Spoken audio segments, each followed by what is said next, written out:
Saudara-saudaraku yang terkasih, selamat berjumpa di Renungan Harian di channel Katolik kita.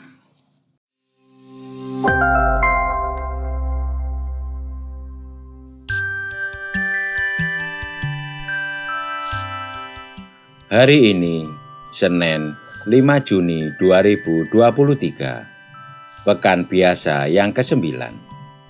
Bacaan diambil dari Injil Markus, bab 12, ayat 1 sampai dengan ayat 12. Pada suatu hari, Yesus berbicara kepada imam-imam kepala, ahli-ahli Taurat, dan kaum tua-tua dengan perumpamaan. Katanya, adalah seorang membuka kebun anggur dan menanam pagar sekelilingnya. Ia menggali lubang tempat memeras anggur dan mendirikan menara juga.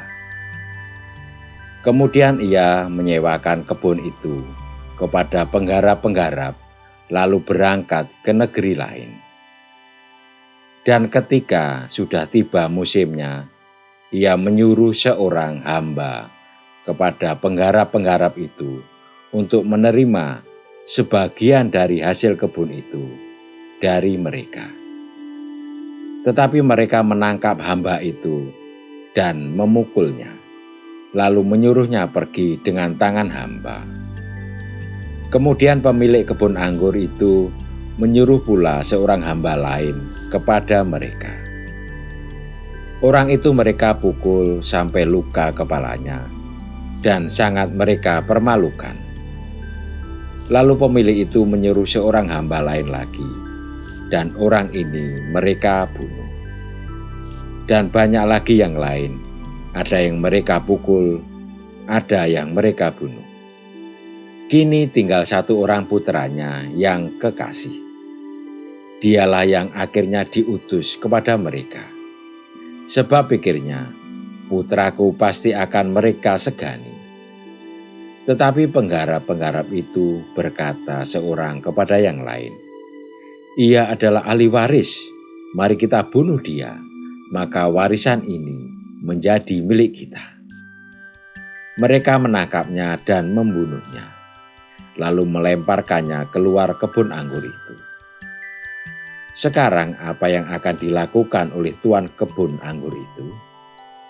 Ia akan datang dan membinasakan penggarap-penggarap itu, lalu mempercayakan kebun anggur itu kepada orang-orang lain.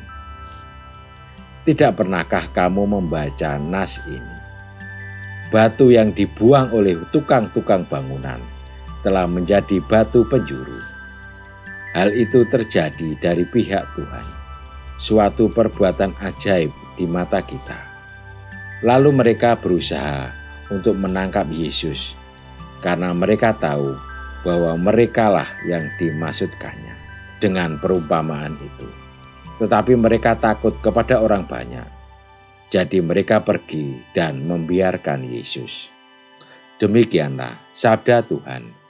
Terpujilah Kristus. Saudara-saudariku yang terkasih, korupsi adalah penyakit sosial yang merugikan.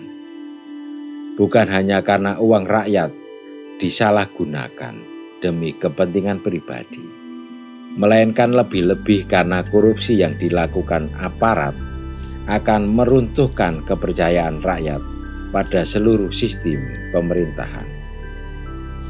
Jika pelaku korupsi adalah aparat hukum dan rakyat tak lagi percaya pada sistem hukum, maka rakyat bisa menjadi anarkis dan mencari penyelesaian konflik dengan cara mereka sendiri. Dalam arti ini, korupsi menggerogoti tata kenegaraan dan merusak kebaikan bersama. Pemerintah akan efektif dan dapat mewujudkan kesejahteraan umum bila ada kepercayaan dari rakyat. Lewat perumpamaan hari ini, Yesus menyindir pemimpin agama Yahudi yang korup. Korup berarti busuk atau tidak utuh. Mereka tidak memiliki integritas atau keutuhan moral dan tidak bisa dipercaya. Mulanya Allah, si pemilik kebun anggur, mempercayakan pada mereka pengelola kebun anggur itu. Namun mereka ingin memiliki kebun anggur serta hasilnya bagi diri mereka sendiri. Semua utusan dan bahkan anak si pemilik kebun anggur mereka binasakan. Perumpamaan ini monohok para imam kepala dan ahli Taurat, sehingga mereka hendak menangkap Yesus. Namun takut pada orang banyak, sebab orang banyak itu segan dan percaya kepada Yesus. Sedangkan para pemimpin agama tersebut takut kehilangan kepercayaan dari rakyat banyak. Pemimpin tanpa kepercayaan dari rakyat atau bawahan tidak akan pernah bisa memimpin secara efektif. Marilah kita berdoa. Ya Allah, jauhkanlah daripada kami niat dan tindakan untuk korup. Amin.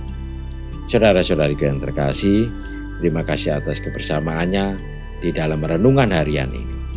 Kita akan berjumpa kembali di renungan harian berikutnya. Berkah dalam.